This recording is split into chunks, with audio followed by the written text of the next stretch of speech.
I'm Mel Barrett. I'm Rebecca Lavoie. And welcome to Something's Off, a true crime podcast where we're talking about everything today. Yeah. Honestly, everything. Yeah. Our list is long. It's probably going to be a mega. Yeah, it's a mega, but I think it's a tangent-centric true crime podcast. Let's set expectations properly, shall we? What do I don't have dandruff. What is that? I don't know. I can't see it for what it's worth, but then again, I'm looking at you and you're only I got little 2 inches big. Oh, it's probably squishing your fur. head. Squishing your head. How are you doing today, Rebecca? I'm good. Tired, as you are. We just talked about it before we started taping. Yeah. I've got a scary dentist appointment later, which I'm not looking forward to. Because I'm not a dental baby. I just hate the numbing so much, and I hate it when there's something in your mouth and you can't do anything about it and you feel trapped. I hate the sound whenever they drill. I hate that sound so much. Yeah, well, I'm getting a lot of that today, so thanks for pumping me up for it, Mel. Great. Thanks for saying that it's going to be fine and I'll be good. I appreciate Everything's going to be fine, Rebecca. Everything's going to be fine. You'll be numbed. It'll be fine. It'll be fine. You're not going to do laughing gas? I haven't asked for that in a long time, but I do hear it's good. Should I ask for that? You should do that. And I wish that Kevin would go with you and tape it. Oh. No, I'm not going to make him go with me and tape. He's going to be there for a long time, but maybe I'll ask. Laura Bricker, who I do the other podcast with, does that, and she loves it. She loves it. So anyway, we'll see. That's funny. Yeah, my menopause brain woke me up at 4 a.m. and I couldn't get back to sleep. I had to take a nap at 7 a.m. That's how bad my day is. Not bad. My day isn't bad. I'm exhausted. And I know we have a lot to get to today. So let's get it. Let's do it. Wake up. I got the wake Diet up, Coke girl. going. Wake up. I'm good. I've got my coffee in my Yeti mug, made by the same person who made the. Yeah. Oh, Yeti. Wait. That was the same person who made the Starfucker mug. Mm-hmm. I love a Yeti. Right off the top, I wanted to say thank you to some tippers who were very important to us this week. Yes. I mean, all the tippers are very important to us. But Erica Sealing, I don't know who you are. When your tip came in this week, I literally went, shut the fuck up, to myself, to the room, to Ruby, because Erica decided that for Christmas, I guess, and she put a coffee emoji on here. And I'm I can drink a lot of coffee, because Erica tipped us $500 and it blew my friggin' mind. I don't know. I guess she likes what we're doing, Mel. I mean, I get that, but I'm just like, how fucking generous and good. And I just hope that Erica gets as much back as she's giving, because that was pretty amazing. But I also wanted to talk about a couple of other tips. We got a bunch of tips this week, which was really beautiful, and I appreciate it. But Vanessa tipped us $15 and said, for Rebecca asking Mel if she's a Kardashian, which was one of my favorites. Are you? I'm not a Kardashian. I promise. No. Right. We got a lot of texts that with the subject line "yo yo yo" because that's what you told people to do. Right. And then Kyle sent us $25 and said it was for Keno and Scratches. Hell yeah, Kyle! Thanks, Kyle. So I just wanted to highlight a couple of them. You guys are amazing. Oh wait, I also wanted to highlight Amy Lou, I met Amy Lou at the True Crime Festival in Boston that I did with you. Danvers. Let's be clear. Sorry. Boston adjacent, Danvers. Amy has been a longtime listener and fan of Crime Writers. And then I met her, and she was actually the one who helped me find you when I first got there. She was lovely. Amy's amazing. She's so supportive. She sent us over $10 and she said, "Today's my birthday, and this episode had me laughing so hard, minus the sad themes. The Elvis clothes, the eraser and pencil, I was cracking up." And I just want to say, that jacket story, I'll never get over it. Oh, I've got some more. Awkward Mel as a kid stories, because I was really kind of dumb.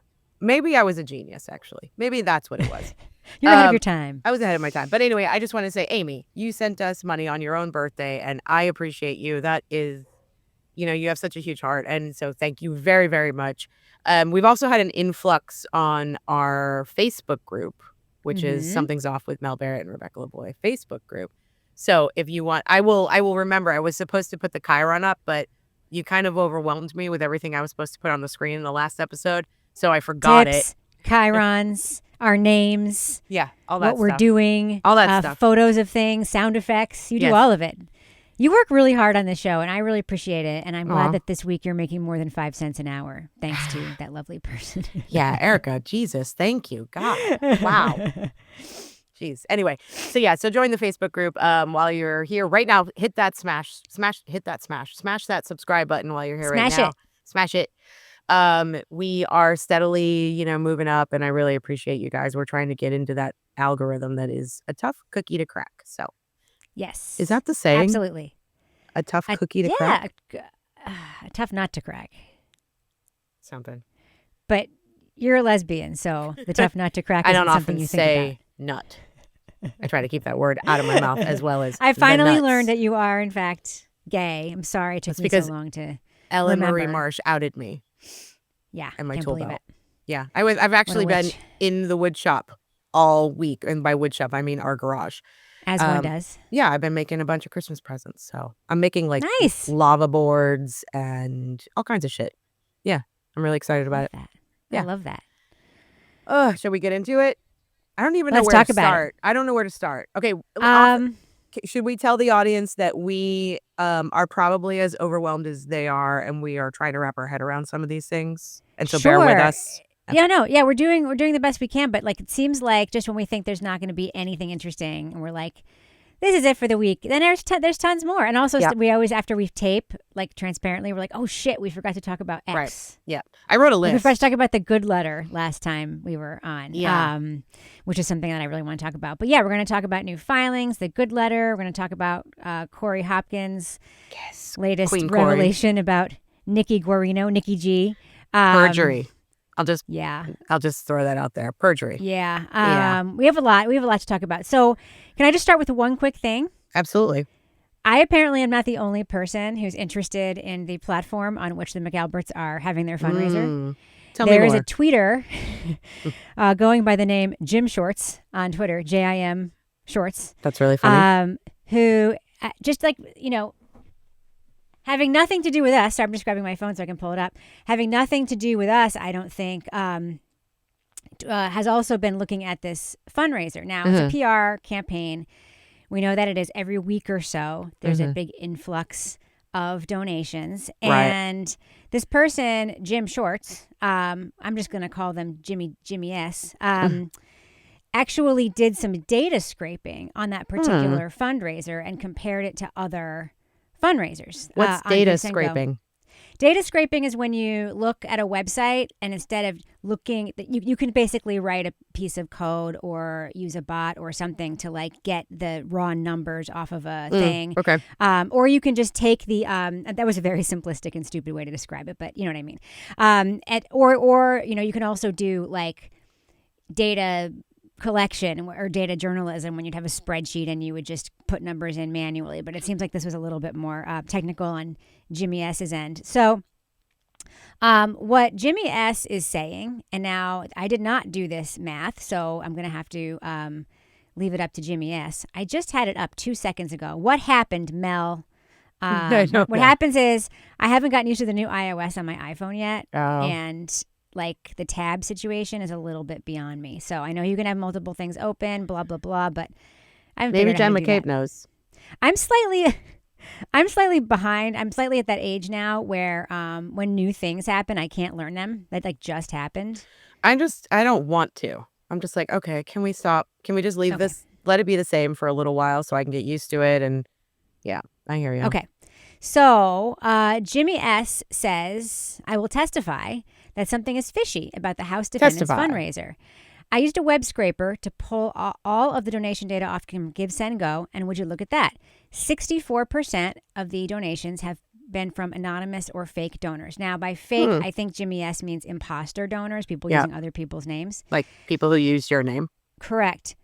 So the other thing that Jimmy S. says is that they're planning to use Python and SQL. They've been using Excel for this from now on. But the thing that's interesting is of the anonymous donations. Now, Jimmy S. put all the anonymous donations in a pile and did the raw numbers of them. Now, keep in mind, this actually means nothing. Like, I strongly suspect that this is a PR campaign and it is being funded by some of the people behind the PR campaign, because it does, it elevates the campaign. It makes it look like there's tons of support. And that's honestly not that uncommon. But anyway, what Jimmy S. was able to figure out is that there are 55 $25 donations, 87 $50 donations, 90 $100 donations, 10 at $500, and 10 at $1,000.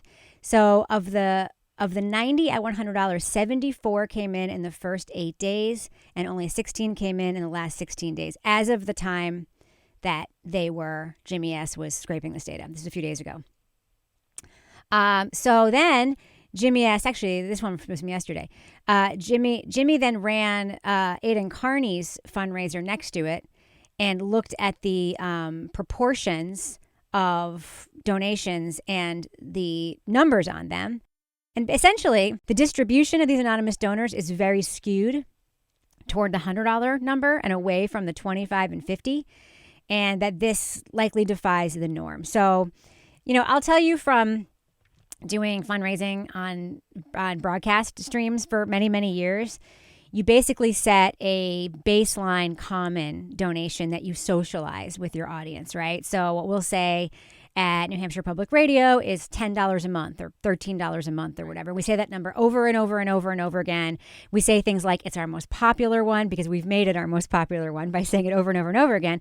But then also, when I am pitching on air, I will frequently ask for higher numbers. I'll frequently ask for the $100 a month or whatever. And my pitch will basically be like, think of all the subscription services you use that you don't listen to as much as you listen to NHPR. They're costing way more than $100 a month. So just divert. When you ask for something, people tend to deliver it. But that can't be the ask always. The ask always, because the expectation is always that you're going to get an entry level or sort of normal donation. So what Jimmy S. is saying is that the proportion of higher level donors on this is skewed. And then in particular among the anonymous donors. So there seems to be far more high-level donors than there should be now. I suspect that I will see a donation on this page later that will address this very thing I'm saying right now, because there's also already been a donation in Jimmy S.'s name, fake donation. And I suspect that it's going to be something about how I'm disgusting, how I'm hateful, and how no, we are all just real people. We are the silent majority. And I'm here to prove with my $100 or up donation that you're wrong, because I am just a regular mom donating to this cause. So I suspect that's going to happen. Good for them if they're able to continue to fund this PR campaign, make it look really successful, have it be really successful. Who knows which it is? I'm not accusing anybody of a crime or fraud or anything. It's not that. Right. But I just think that the data bears out in an interesting way. And it kind of, it's gratifying to see somebody else in the world notice this and notice that something's off, potentially, with this PR campaign. But again, I just want to say, this is fair game. This is all allowed. Nothing's wrong with it. I get it. What's the end game? It's the anonymity. Well, the end game is they're basically, I believe what they're thinking is, let's do what Karen Reed's supporters did and taint a potential jury pool and have the public turn a little bit away from Karen toward us as we're heading into the civil suit. And if we start now, when by the time this finally comes to bear, like 2 years from now or whatever, the tide may have turned enough. I'm sure they also feel like they want to get back to their regular lives and be able to walk around in the world and get pats on the back and stuff. And they also, I think, are taking advantage of this, what is being talked about as this like big decline in Turtle Boy's popularity. I'll tell you that his streams are still doing really well. There's a lot of drama going on. We know that. We're not going to talk about that today.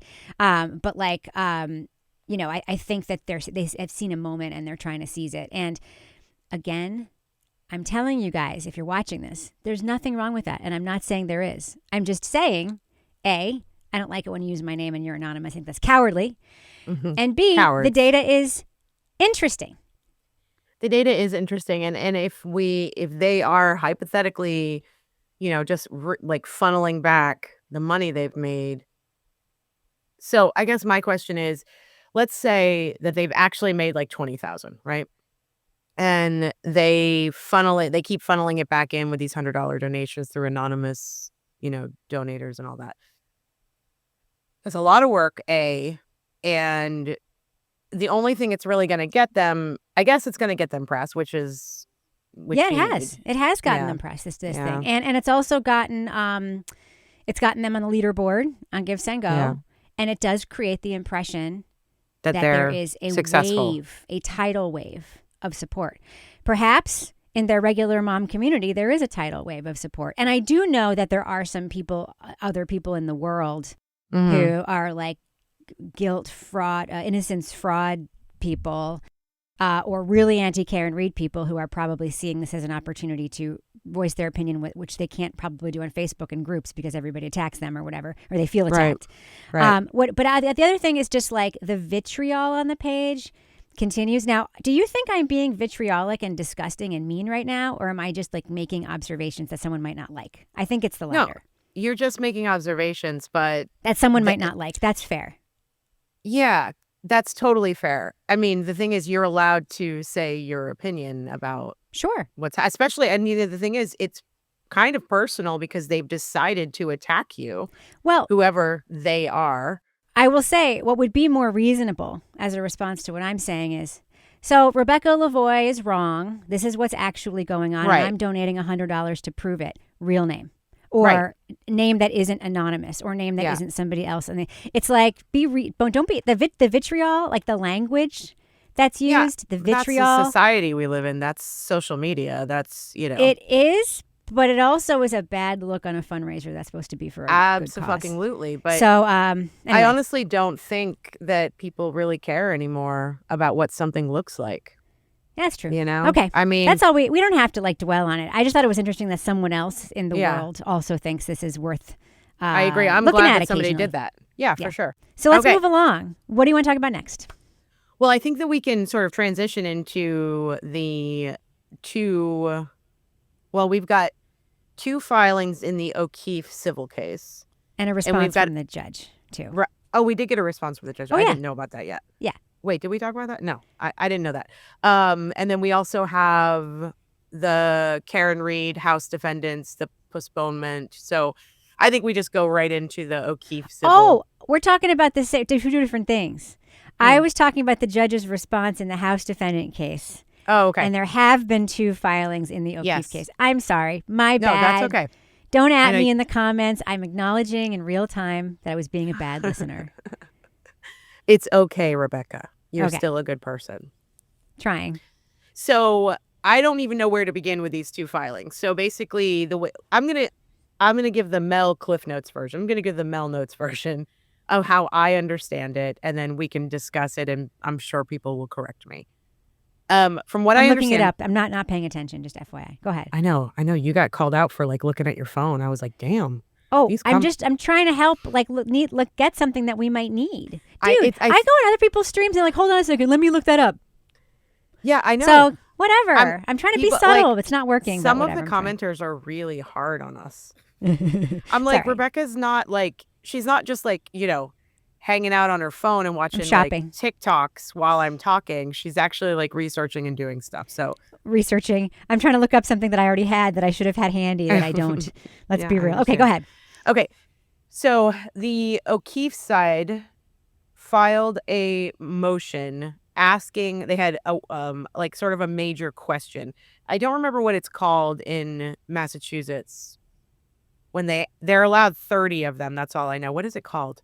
When they when one side asks the question that needs to be answered, and they get 30 of them. Interrogatory. Interrogatory. Thank you. It's called that everywhere.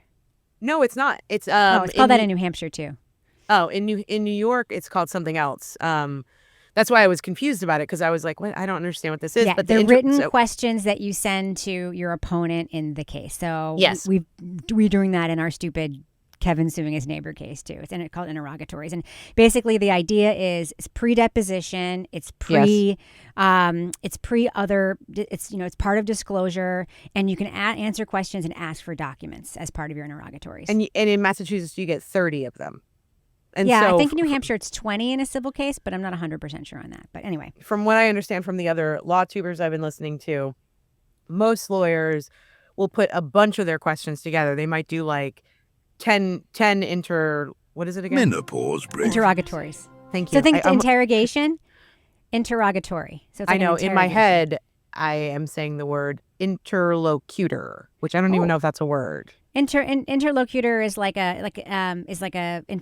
somebody coming in between and like playing. It's like a middle. Are you throwing Latin at me? Interlocutor. Okay, but the word I'm trying to use is interrogatory. Thank you. Interrogatory. We're gonna get through this. So from what I understand, most lawyers would put together like 10 to 20 interrogatories. I literally can't remember it. What is wrong with my brain? Just call them of those things. Questions. So the fact that the O'Keefe side just did this one question, it was a big question, granted, but the idea that they just asked one question when they have 30 was kind of strange. Did they ask one question, or are they only doing a filing based on one question to which they did not get a satisfactory response? I thought it was the latter. So I thought it was the former. I thought it was. Then we're unclear. That's unclear. Okay. Unclear. All I know is that they asked a question, and the question was, Karen Reed, you need to prove to us how you know, like, who killed John. And she was like, well, I went through 2 trials. So she responded, as far as I understand it, she responded outside of a motion, which then made the O'Keefe's motion moot because she answered their questions. Mm-hmm. And then, and basically she expounded. She's like, here are all the details from the trial that shows that someone inside of that house more than likely killed John. And we don't know who it is specifically. We just know it was one of y'all, essentially. One of y'all. One of them. One of the house defendants. Right. And they were like, and so we've answered your question, and that makes your motion moot. So remove it. And the O'Keefe side is refusing to do that. Do you have any thoughts about why they would refuse? They want it on the record. Basically, what they're trying to Isn't it already on the record before it becomes moot, though? If they withdraw it, no. What they're trying to do is basically establish you don't know what happened. So how can you be asserting you didn't do it, because you can't say what happened. So I think what the O'Keefes are trying to establish here is, if you're going to say you didn't do it, then who did? Right. So that's going to be their main offense against Karen. But it's not up to Karen to prove that. All she has to do is prove it's more likely than not that she didn't do it. That's all she has to prove. Yeah. Which a jury has already proved for her. Well, it's a different standard in criminal cases. I mean, I get that. It's reversed. At the baseline of it, a jury's already said a hung jury and an acquittal. I mean, anyway. Yeah, but I am just like, is it a power move? Why are we doing this? You know, I keep hearing lawyers being like, we're all usually pretty civil to one another. Like, we go to lunch outside of our cases, and we're supposed to correspond. We're supposed to talk to each other and work out details because the judges get pissy when we can't work it out on our own.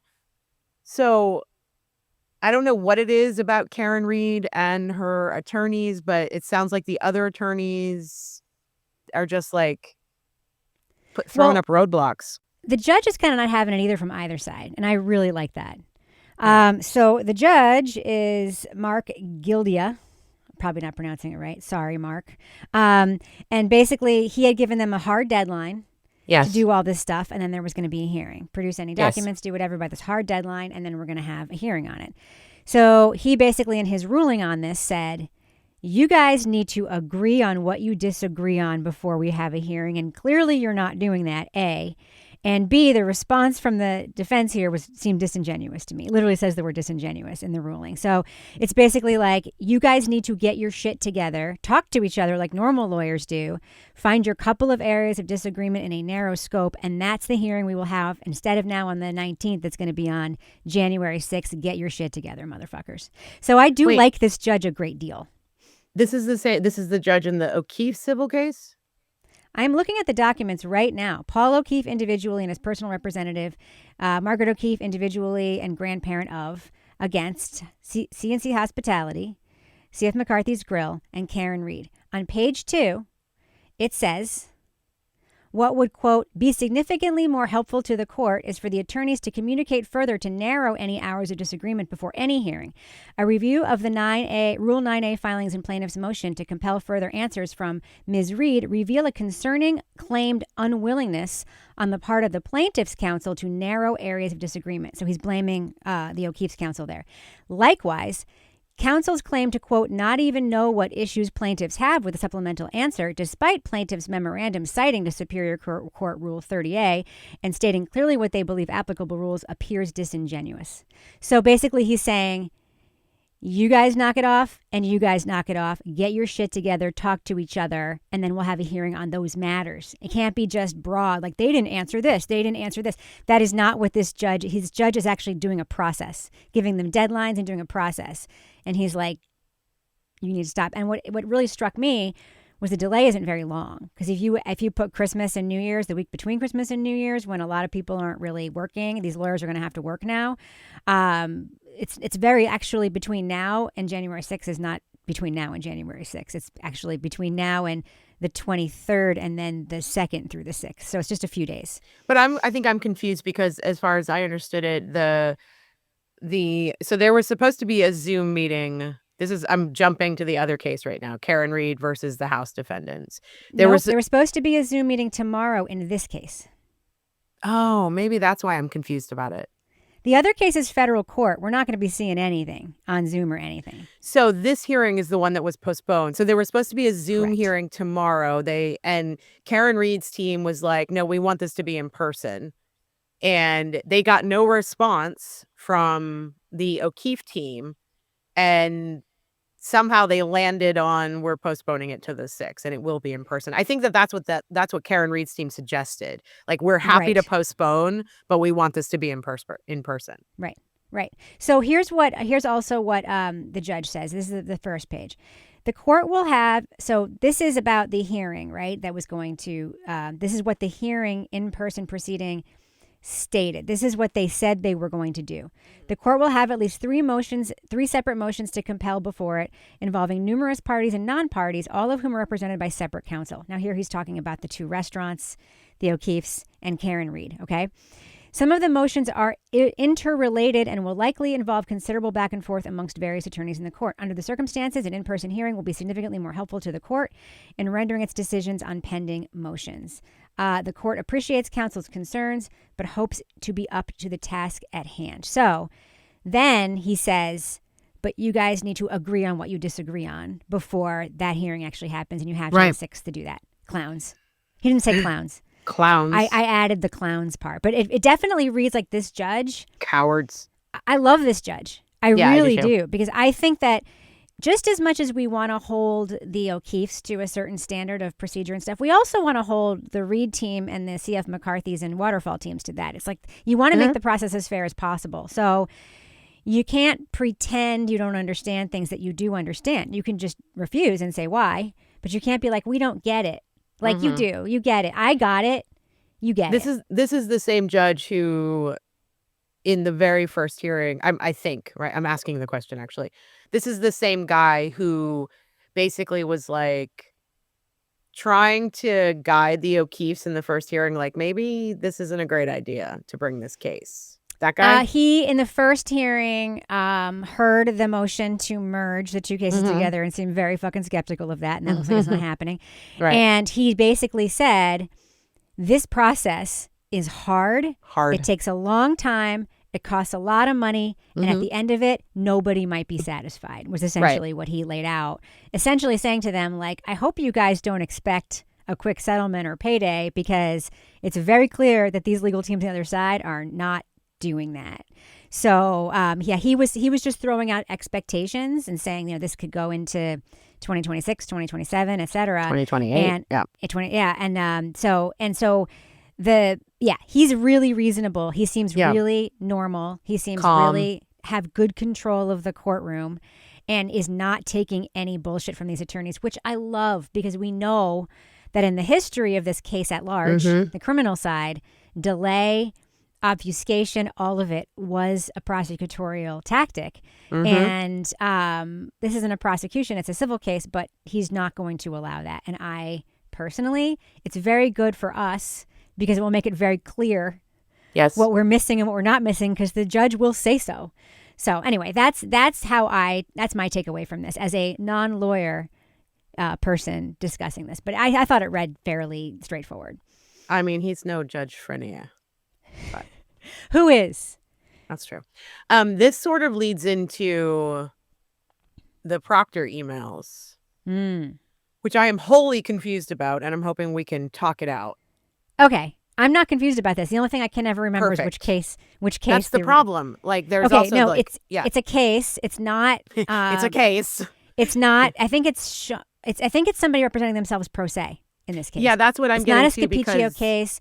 It's not. I'm sorry. We should just look it up because we're not remembering this defendant's name. But so the judge in that case I'll look it up. has basically issued an order that delineates the scope of how both sides are allowed to use the Michael Proctor personal phone data.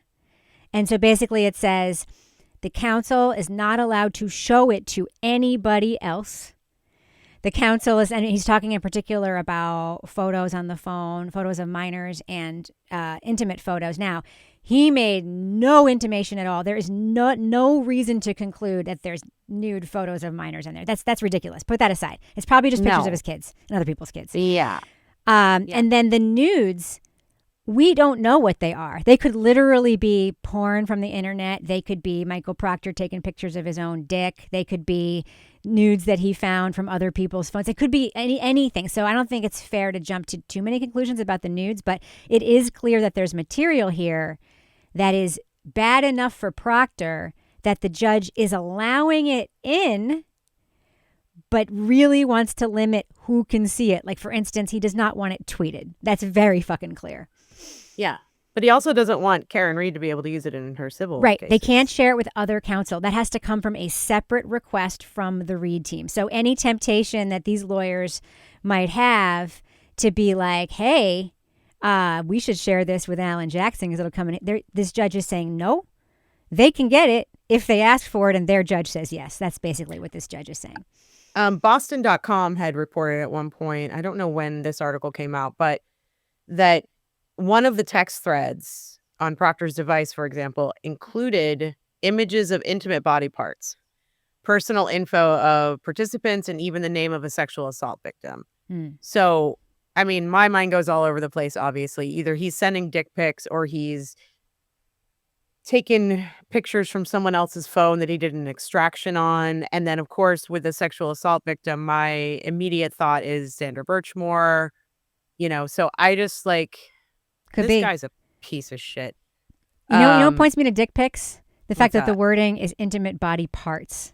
I know. That's what I'm thinking, too. It doesn't say intimate photos. It says photos of intimate body parts. And I'm like, you're talking about dicks, boobs, and vaginas, right? Like the only thing you'd be talking about. What is most likely to be more than likely dicks, and more than likely Proctor's dick. Ew. Yeah. Ew. Maybe Ew. some. Yeah. I mean, who knows? This is purely speculation. But what I found interesting, the judge didn't close the door on the Reed team getting this stuff. The judge basically said, I am deciding here for you. And don't share it with other people. And the guy who's representing himself pro se is allowed to come and look at the material, not take photos, not make copies, not share. And I can't find this guy's name. Yeah, it said that he could come and look at it on a computer, basically at the police station. Right. Which is kind of crazy. Okay. But yeah, so I mean, these emails are going to be basically just sitting out there and everyone's going to be waiting for them to drop. And I'm really terrified that we're going to be completely disappointed because we're not going to get to see what we want to see. Probably not going to get to see what we want to see. Or probably not. Womp womp. Yeah. Yeah. Sorry, I'm looking at my phone again. I'm doing it. I'm looking to see if I can see that. It's okay, Rebecca. I know I sent it to you at some point. Or we sent it to each other. The motion? It would be in our text messages. Yeah, I'm not looking there. Our text messages are very numerous. I know, but I have them on my computer, so it's easier for me to figure out where look up nudes, because you sent me. There are nudes. Oh, right. If you search nudes, then it's around there. Anyway, great. You said I'm just listening to the lawyer. and they're talking about the things and they're bad. There are nudes. See, I listen to you. I listen. I know you do. What's today? The 18th. Oh, there's a picture of you getting your hair done. Yeah. This color doesn't happen by itself, Mel. I know. It takes a professional. I'm getting this weird. Look at this gray streak I have. I like it. I usually dye my hair, but I'm like, I'm going to see what happens. I just want to see what happens. You have good gray. I have bad gray. I have the kind of gray that looks like a Vermont lady, where it's just, it comes in differently textured. Lady. I always think so. I used to work retail in Vermont, okay? And I used to work at a very high-end store in Vermont, in Brattleboro, Vermont. And this was like in the 90s. This is a really long time ago. And all these women, and if you're from Vermont and this doesn't apply to you, I'm obviously not talking about you. I'm just trying to give you my experience here. And Maggie Freeling has funny takes on this too. Because when she first met me, she was like, "You're so put together. You don't look like you're from New Hampshire." And I was like, "What does that mean?" And she's like, "Women there don't dye their hair. It's just haggish and gray and everywhere." Yep. And so my experience with Vermont women, even really professional women who were buying like $500 blazers in the 90s, was that going to the salon and sitting in a chair for 3 hours was not a priority because it's Vermont and everything is real chill, duck boots and shit. So, or you have a lot of work to do, like, shoveling but snow I am very vain. I will never say that I'm not. I am extremely vain. I spend so much money on skincare shit and I've never had Botox or anything like that, but I would if I thought I needed it. I'm extremely vain. And so when I remember seeing these women come in, and I was in like my 20s at the time, and I'd be like, "You look amazing in that jacket."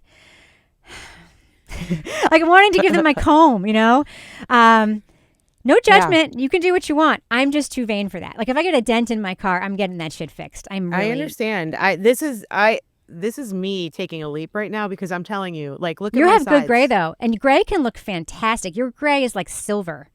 But my the weird gray thing is about the it, color gray. I have dark hair. Like I have dark hair.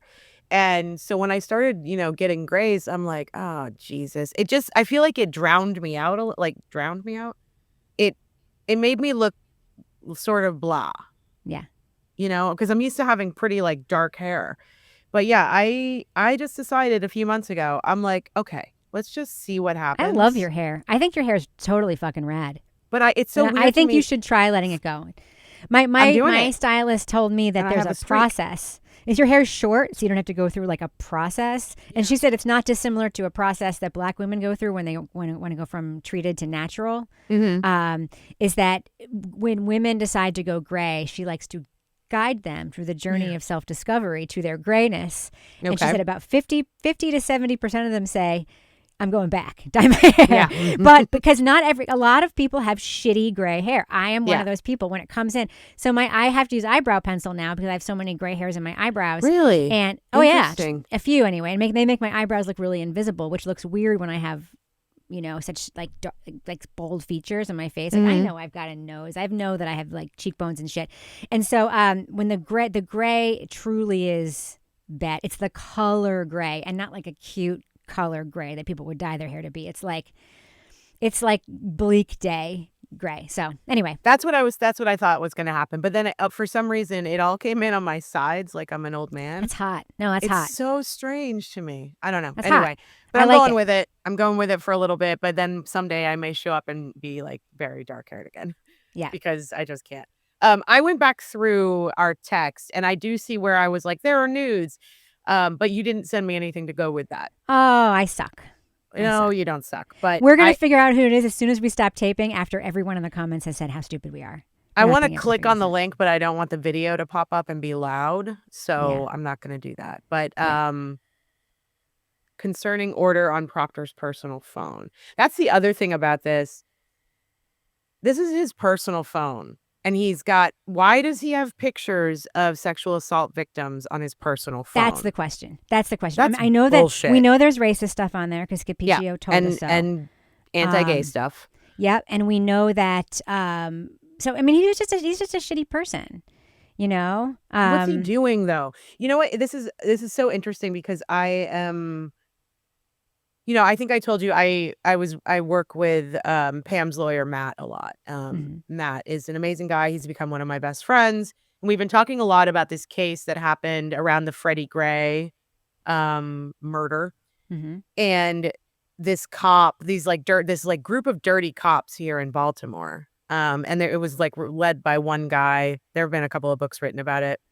There also an HBO series called We Own This City. And I'm just like, what is it about? Because it was just this one guy, Jenkins, here in the gun trace unit, gun trace task force. So this guy, one guy, Jenkins, was just like this cowboy, right? He just broke all the rules to try to get the numbers, to try to do whatever he needed to do. And I feel like Proctor's the same, but he's not as much of a cowboy. He's just a little bit dumber than Jenkins was. And I'm just like, what is it in somebody that makes them think that they're going to get away with it? Because they always have. That's what makes them think they're going to get away with it. But that, as a human being, you have to know that at some point it comes to an end. Yeah. You know?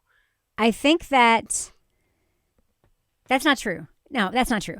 There are so many people that I personally know, especially like in my small town, right? Mm-hmm. Who just fucking suck and always will. And if something happens, they get a DWI or they they get fired because of conduct or whatever, it's always the other person's fault. Always. Yeah, of course I get that, but they did get fired. You know what I mean? So there is a consequence. Right, but that's not their fault. It's the person who fired them. Sure. Fault. There's a mindset there. Like, yeah. You know when you fucked up, right? Mm-hmm, I had a colleague the other day wanted to meet with me because he knew he fucked up. Mm-hmm. And it was just literally like a Slack that he sent that was to the wrong channel that somebody else was supposed to see. And he felt really, really bad about it. Mm-hmm. And it was just like, I fucked up. And I was just like, just go talk to the person. It'll be fine. Yeah. But but also knowing you fucked up is really important. I know when I've fucked up, like, I know when I even know when I'm making a super off-color joke to my husband in the privacy of our own home, because our senses of humor are very dark, that this is not a thing I would say at a restaurant. It's just not, right? Because it's like, sounds like I'm making fun of death or something, right?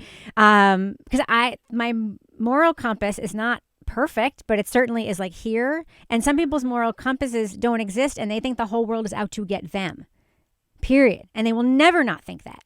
So his thing, it's like the person who's cheating who blames their partner for looking at their phone. Right. Which we've talked about before. But we have, but I'm just like with Proctor, he cut corners. It's very obvious that he cut corners and put his thumb on the scale on a lot of cases. It seems like. Right. Allegedly, hypothetically. The union wouldn't even represent him. That's all you need to know. Right. Because of these text messages. But it's just sort of like, at what idiot thinks that what's on their phone is private? A lot of people think that. Especially as a cop. Mm. You know, I'm just like, I don't understand. I think a good transition here would be to go. One of the things I really want to talk about are these Vanity Fair photos. Oh, goodness. Can we just talk about it briefly, just the photos themselves? That's what I want to talk about. Like, Totally. So I did that thing where I was hate watching the Abby Phillips show last night. Wait, should we just orient for those who haven't seen it? Vanity Fair did a story about Trump's senior cabinet, and he not his cabinet. It wasn't his cabinet. It was about Susan Weil, the chief of staff. Susan Wiles, the chief of staff. But he has a lot of interviews with all these people. He says so. He says so in other interviews. So it's sort of a portrait of the leadership behind the leadership.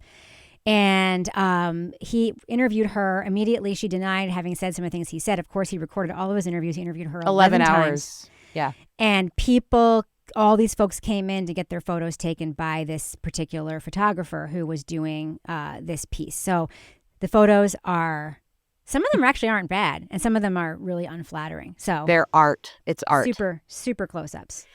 But he made a statement, and I want to make sure I get the photographer's Great name article right. in the Washington Post about this, by the way. Oh, really? Mm-hmm. The Washington Post is still putting out good articles? Occasionally. Oh, I just want to make sure I get the photographer right. Christopher Anderson for Vanity Fair. I mean, this photographer is pretty well known for his like up close and personal photos. But he made this statement. He's like, everyone expects me. Well, I guess let's explain the photo. So basically what he did was kind of like no filters. A lot of it's black and white. He photographed Caroline Levitt in a cropped close up, like just this part of her face. And you can see all of the lip injection sites. Yeah. Same with Weil, by the way. Weil also has lip injection sites, even though Weil has. I'm like, what did your lips look like before you got those lip injections? Weil has no lips. They're so thin. I know. That's not a judgment. It's just a fact. She's got very thin lips, but she also had those. And the men looked very sun damaged. Basically, it was the worst of the men. And the one guy had a Nazi youth haircut. But yeah. And then Stephen Miller. But so the interesting thing about these photographs, everyone is coming to him and they're like, why didn't you retouch them? Why didn't you put filters on? Why didn't you do all this stuff? And he's like, that's what you do for celebrity photos. These people are not celebrities. They are politicians. Correct.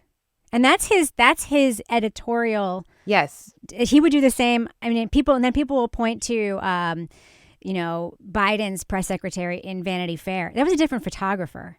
Like this photographer has an editorial set of guidelines, journalistic editorial set of guidelines that he goes by, and this apparently is it. And it's like, let's see what your face looks like. Let's see the person we're talking about. And what and to me it was so artistic, and he wasn't. The thing is, a photographer can't, unless a photographer is directing the subject, they can't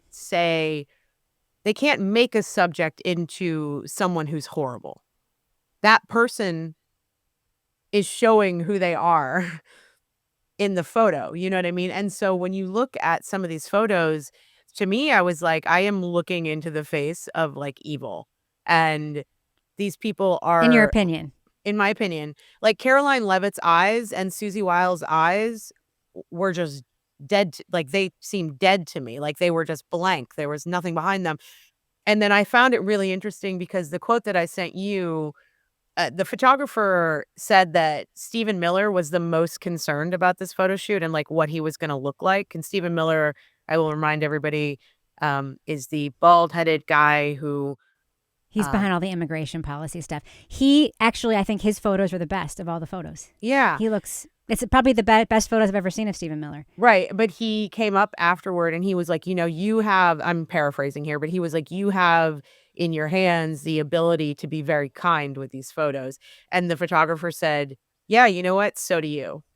And it was such a good response because Stephen Miller is one of the most, in my opinion, evil people in our government. Well, he's an anti-Semite. He's a Jewish anti-Semite, which is a lot to take in. And one of the things that's very interesting to me is Rubio, because it's not just the faces; it's what they're doing with their faces. They're in pain. And Marco Rubio, Secretary of State Marco Rubio, former senator, is kind of looking away. Yeah, like he sort of has this very troubled. And I'm not saying that's how he feels, but that's how he photographed. And they're very artistic. And frankly, if someone took my photo, whenever, like we did a photo shoot recently, and I expect them to look actually like they looked in Vanity Fair. And then I always forget that photographers want to make you look as good as you possibly can. So you get the photos and they've been edited and stuff. They always look amazing. Right. And I was like, I look amazing. But like I always expect this. And the fact that the expectation was for glamour is also revealing about sort of the thinking, I think, of the folks involved. Susan Weil, as far as I know, has she complained about the photo? I know she's complained about being taken out of context, etc. And of course, all the interviews are recorded, so it's hard to, I think, make that case when you can just play them. Right. But yeah, it's interesting. But they will do that. Yeah. Yeah. Just you know, if you're not. I think there have been in my lifetime plenty of very unflattering portraits of plenty of presidents and plenty of cabinet members. I remember during the first Gulf War, in the wake of 9/11 too. There have been what you see is what you get photos. And when I see glamorous photos of political figures, that actually bothers me because I'm like, whether I love them or hate them, they're not a movie star. They're elected representative of people in the United States. So it's an interesting choice, and it's causing some controversy, of course, because everything does. I'd love to see portraits of people involved in this case. That would be very interesting. That would be so interesting. That would be amazing. This guy should do their photographs, but then they would think that they're celebrities and yada yada. Yeah, but I was hate watching the Abby Phillips show, and they had Scott Jennings on, and he was like, I just don't understand why this photographer was so mean to them. Like, why would he be so mean? Why was just like mean spirited to release these photos? And I'm like, how is this mean spirited? Like, explain. Does that make any sense to you? They would assume, they're assuming that there are better ones that they could have used instead of these. That's what they're assuming. And who knows? Maybe there were, maybe there weren't. To what standard? Better how? Like it's more art. flattering, more personally flattering photos. I mean, I'm assuming that that's what they mean. And granted, you know, I think that when you do make editorial choices, and I will defend them on this one thing. Everybody knows the photo you put with a news story is an editorial choice just as much as the headline you write with a news story. And there have been times when I used to be the digital director in a newsroom. It was my job to select photos to put at the head photo of a news story. And the head photo is the most important one because that's the one that when you tweet the story, it shows up. That's the one that, like, when people click on it before they hit the paywall. I didn't work for a paywall organization, but that's the one that pops up. And it illustrates the story. And if you, for instance, didn't like you were writing an unflattering story about the governor of New Hampshire, say, the temptation would be to find a photo that matched the conclusions of the story, the conclusions being factual, like this person did this and this is the effect it's going to have. There is a temptation to be like, what photo tonally goes with these conclusions? But you can't do that because the point of journalism is to say what happened, to show what happened, to let people come to their own conclusions. Now, I am not assuming that there are better photos than these. There may not have been. I thought some of the photos were lovely, except for the sun damage they revealed. Everybody has that. I thought the photo of Vance was good. I thought the photo of Marco Rubio was very good. Like flattering, I mean. And Stephen Miller looked better than he's ever looked in any photos, in my opinion. So the men looked better, I think, generally than the women. But it is a choice. And I remember in the Trump, we live in New Hampshire, so we cover the primaries here. I've met all the presidential candidates who've run for everything because they all came through my office at some point. And the temptation is to be like, look at this weird photo of this person and look at this person holding a baby. Like, you can't use those. You can use them in the story to show what the day on the campaign trail was like. But for the lead photo, you have to pick something that tells the person what the story is about, but is not designed to make you feel differently about the story as you're reading the first lines of it. That's our newsroom's philosophy on it. And Vanity Fair is a stylistic publication. So they have a different, I think the journalism is rock solid, but in terms of the style, I think they probably have a different guidebook internally. Yeah, that Vanity Fair article that they did about Karen Reed in the 2 parts was so good. Just so good. Yeah. And they got so much information that we hadn't heard before. And I really, really, really, whenever anyone was like, I don't know anything about this Karen Reed case, blah, blah, I would just send them the Vanity Fair article. Photo of Karen Reed, that's the illustrated photo, is her standing in the woods in a dress looking mysterious and strident. So that's a choice. They could have done a super close-up on Karen Reed showing her all of her faults. They could have done a lot of things, but they made the choice to make her distant from the camera, looking off to the side, having a very defiant posture. Yeah. And they're like, this represents what we... Right. But also, they could have just put a photo from the trial up there. Right. And that was a choice. So that's the choices. I will defend the administration in saying those are choices. But in fact, that is what you look like. So there's a sort of a balance. And you're not a celebrity. Right. Yeah. What was I going to say? Oh, speaking of Karen Reed... Not that I feel like we're always talking about Karen Reed. Apparently there's a Lifetime movie. So cheesy. It's going to be so cheesy. Came out of the blue. Have you seen the screen grabs? Like, not screen grabs, but have you seen the stills from the... They look very Lifetime. Yeah. They look like AI. Like AI people playing all these people. I wonder how Karen feels about that. I mean, it degrades the value of her life rights a little bit. So I'm sure she doesn't love it. Lifetime got the jump on everybody. Oh, yeah, because they don't put a lot of money into those things. They just make them. Right, but geez, like, how bad is this going to be? And then I'm like, how bad factually is this going to be? Like, are they, like, what?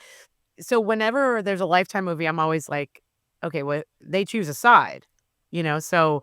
Think of the Scott Peterson one as a very good example with Dean Cain. Yeah. Oh my God, Dean Cain. Ugh, God. Do you think that they're going to, what side do you think they're going to pick Lifetime? I think Lifetime knows its audience, and Lifetime will always put, in my opinion, I mean, they seems like they know their audience. Their audience is primarily women of a certain age. So their audience is Jen McCabe. Yeah, women of a certain age who, if they're not Jen McCabe, very often are like, this woman is getting screwed. Okay. So I wouldn't be surprised if it were a little bit propagandic toward Karen Read.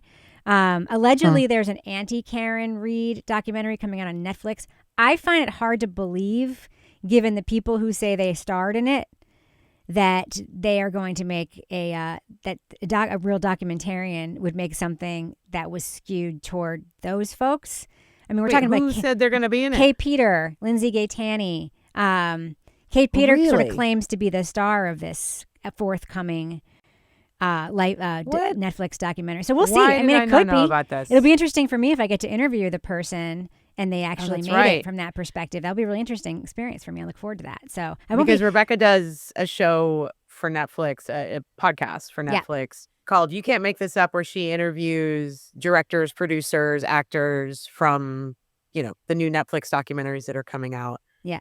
So I interviewed. That's fascinating. I interviewed 50 Cent, for instance, when the Diddy documentary came out, and then I also interviewed Diddy's former personal assistant, Capricorn Clark. That one is coming out today. That episode is coming out today. Oh, really? Yeah, that episode, that project, I knew that Diddy Doc was coming out long before it came out. It had a code name within the organization that we had to use even in emails about it. It was a very interesting background. And it was the only interview I've ever done for this show where when I came on, there were like 10 people on the screen listening in because Netflix, in my opinion, is going to be sued by Diddy. And they're just covering their bases, making sure we cover. Wait, Netflix? You think Netflix is going to be sued by Diddy? So the issue is, and you've probably seen coverage of this, is the footage in that documentary that was taken by Sean Combs' personal videographer that he hired. That's so crazy. And apparently, according to coverage I've read, he never paid him for it. So the videographer believes it belongs to him, which usually images do belong to the person who took them unless expressly by contract otherwise. But he says that Sean Combs breached his contract, never paid him, and so he just gave it away or let them use it. I don't know if he gave it away, but I'm sure he got paid for that footage. Sean Combs' take is similar to what we were talking about earlier.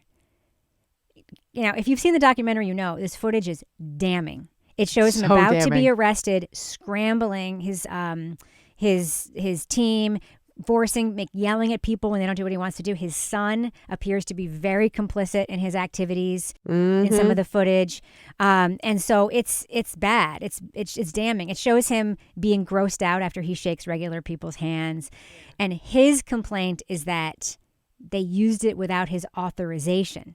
Not that anything in it is untrue. It's what the Washington Post, former editor in the Watergate, Ben Bradlee era, used to say. It's a non-denial denial. Yeah, it's fascinating. And I didn't realize how involved his son was in some of the things. More sons. We see one of them on camera in this, but he has more than one that are allegedly complicit in a lot of his. I mean, they've been groomed. It's you can make the case that they have been groomed. And I think the documentary makes a good case. It's not sympathetic toward Diddy, but it does explain that he had a provocative, highly sexualized childhood where the norms were very skewed. And he got away with everything because his mom always had his back for good or for bad. And so he grew up with this highly charged, groomed brain and then perpetrated a lot of crimes, some of which he was acquitted of, to be clear, alleged crimes. And then, and now is doing the same thing to his kids. Like, that's what the documentary, that's how it read to me. But... Well, and if you listen to our friend Ellen Marsh, she thinks he was also groomed by Clive Davis. Potentially. Yeah. So I think that, having worked in that industry myself, I can see that for sure.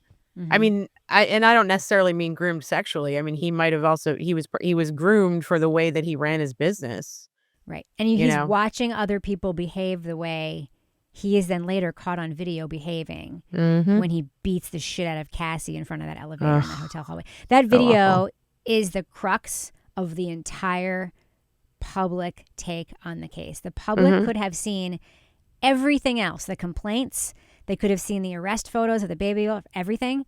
And Sean Combs could have done a publicity machine, just like many celebrity defendants do, to convince like 40 to 60% of people that he is being targeted and wronged. Yeah. That video is the only reason most people don't feel that way, because that video exists. That video is, Except for the I think, jurors. a very important.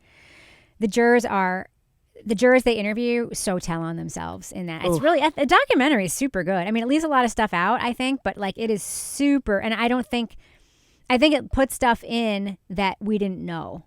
We knew other stuff that was left out. But like the stuff with the male escort, like all that stuff, it's like, whoa. It's really good. I would say if you haven't watched it, folks, I would check it out. Go watch the Diddy doc. It's called It's called The Reckoning, Sean Combs. And just to circle back, Sean Combs, The Reckoning.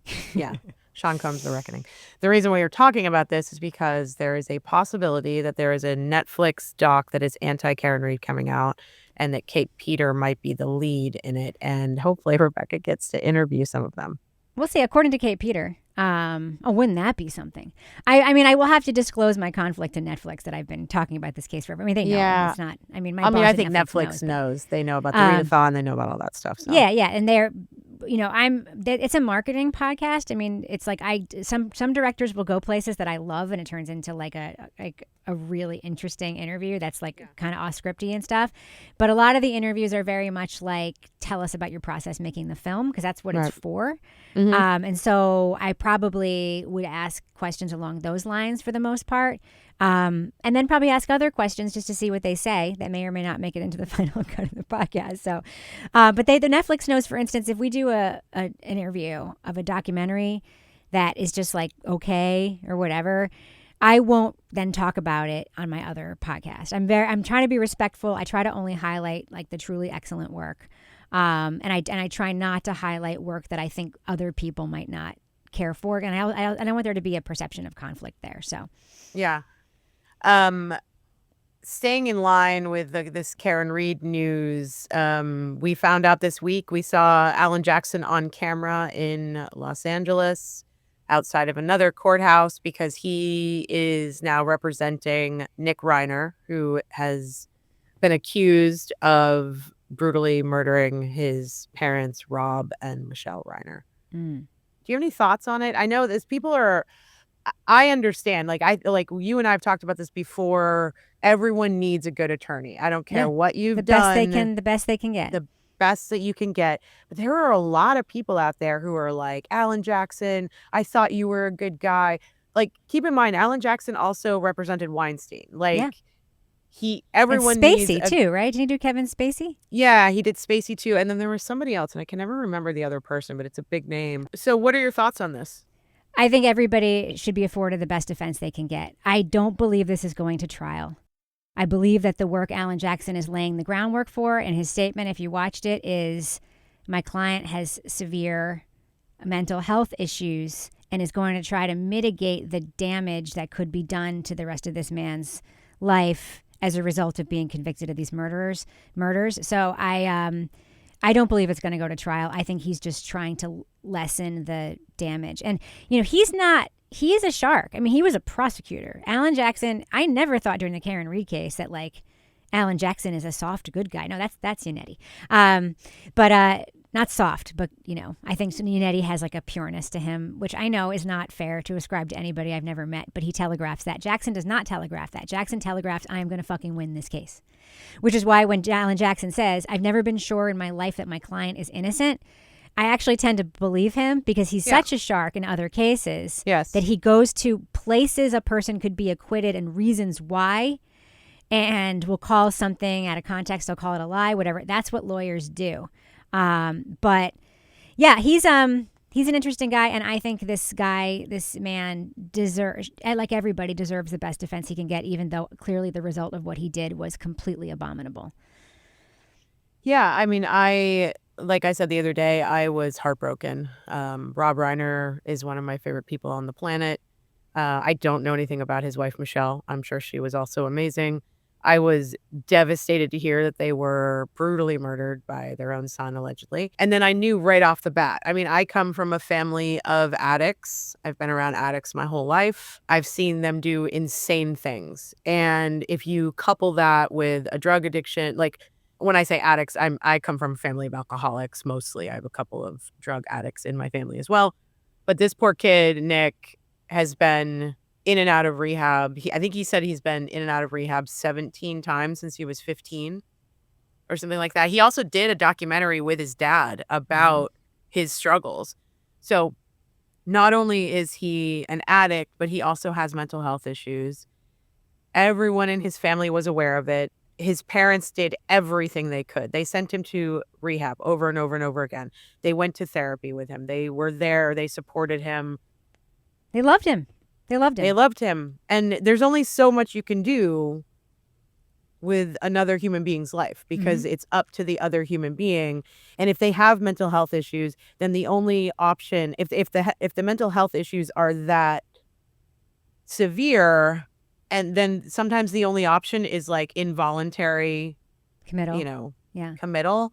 And I think that for anybody, whether you're a parent or not, if it's your family member, that is a really difficult decision to make for another human being. But it seems to me like Nick maybe needed that, but I don't know. I mean, he's in his 20s. He's an adult. He might even be, is he older than 20s? My point is that he's an adult and he's had a lot of difficulties and his parents never, like a lot of people would have walked away from him. And it seems like his family didn't do that. You know, when his sister found their parents' bodies, her first instinct was that Nick had done it. And that's what she told the police, that they needed to go find him and that he was dangerous. And from what I've read, you know, I've seen surveillance of him go and get like a drink at a gas station. And when he walks out, he gets arrested. When he allegedly murdered his parents, he went back to a hotel room that he was staying in. And the hotel room was covered in blood. As apparently. It would be, yeah. So there's a lot of evidence against him, and I think most people know that he did it. And I'm assuming that they charged him so quickly because he probably confessed. Like, they had all this evidence. He probably confessed. His sister was like, go find him. So everyone knew about his issues. And his parents did everything they could for him, and it still didn't, they couldn't help him. If he confessed, that is a way in for Jackson to help him with his case, because he clearly is not fully capable mentally of entering into a proceeding as a person who is cognizant, or I don't want to say clearly, he could be cognizant of their rights. And I think that's where Alan Jackson is going with this. And I don't think Alan Jackson thinks Nick Reiner should be walking around untreated. I think Alan Jackson thinks, let's do the best I can to get this guy something better than being thrown away in a hole for the rest of his life, which I don't believe the worst person should be. So, you know, I really feel strongly that everybody deserves the best defense they can possibly get. And it's such a sad story. I've had people write to me, like we do an advice show called Married with Podcast on our Patreon. We've actually gotten several questions from people who are afraid of their adult children, like afraid of them. And it's so hard to imagine being in that situation where you love somebody so much, but you can't be around them because they could hurt you. Like, and apparently that's what's going on here. And he was living, I guess, on their property in a separate space. They really were supporting him. And, you know, it doesn't surprise. It reminds me a little bit of, this is not a political take. This is, I just think, a family take. Like the way Joe Biden always stood by Hunter Biden. Yeah. Hunter Biden went through a horrible journey of addiction and probably, you know, he'll struggle with it for the rest of his life. Yeah. And his father, in his private writings and in public, his only message was, I love my son. And it's like, that's extremely relatable. I'm sure he wanted to murder him sometimes, not literally, but I'm sure he wanted to like smack him up the head and kick him out of the house. Yeah. But he loved him. So. And that's what we do. We love our kids. But I think that, can you imagine if, you know, Nick Reiner gets convicted and is just thrown into prison for life without treatment? Parole? Yeah, or without treatment. Without treatment? Yeah. That's not okay. Yeah. If he gets treatment, he's going to be worse than in prison because he's going to be more aware of what he did and have to feel that is for the rest all of his life. I can think about, because having been around addicts my whole life, I always see the next morning. The pain, yeah. And the shame and the guilt and what you did the night before coming back to you. And imagine waking up and realizing that you did this. Because I'm not sure he was in any kind of like mental state that he would even know what he was doing. And then for the next day to wake up and just be like, well, I killed my parents last night. Yeah. Like, fuck. Anyway. Oof, that's heavy. Heavy. We got a couple Let's reset, more, shall we? Yeah, let's reset. Let's transition again. We've got a couple more Karen Reed adjacent kind of topics, and then I have one other thing I want to talk about. We sure do. I'm going to let you choose. Are we going to talk about Corey's document dump or Sean Goodletter? I think Corey's document dump is a lighter topic. Well, they're both. But Corey Hopkins, who tweets as Marbury v. Mad, has been getting drips and drabs of videos and documents from her successful Queen pursuit Corey, of them. We're waiting for the sidebars. That's going to be, I think, really interesting. But she has video of the search from outside 34 Fairview that is way clearer than what we saw in the trial. And this video was in the Commonwealth's hands and Canton's hands, right? So the fact that we saw something so much worse at trial, it's almost like Proctor was like, here, tech person, Colleen or whatever her name was, Colleen Crawford, right? Crawford. Make this worse. Make the audio worse. All you hear in the one we heard in trial. Thanks for your help on the video. Yeah, all we hear in the ones in the trial are the super loud leaf blower things. You can't hear them talking. You can hear them talking in this video. Frankly, you hear Lank sounding very curious about like, where do you think he got beat up or whatever he says, like, yes. And so Lank kind of comes off as somebody coming into this with cleaner hands, I think, than we had thought initially. I mean, that's how he comes off. It's not, but the other thing she has, and you can respond to both.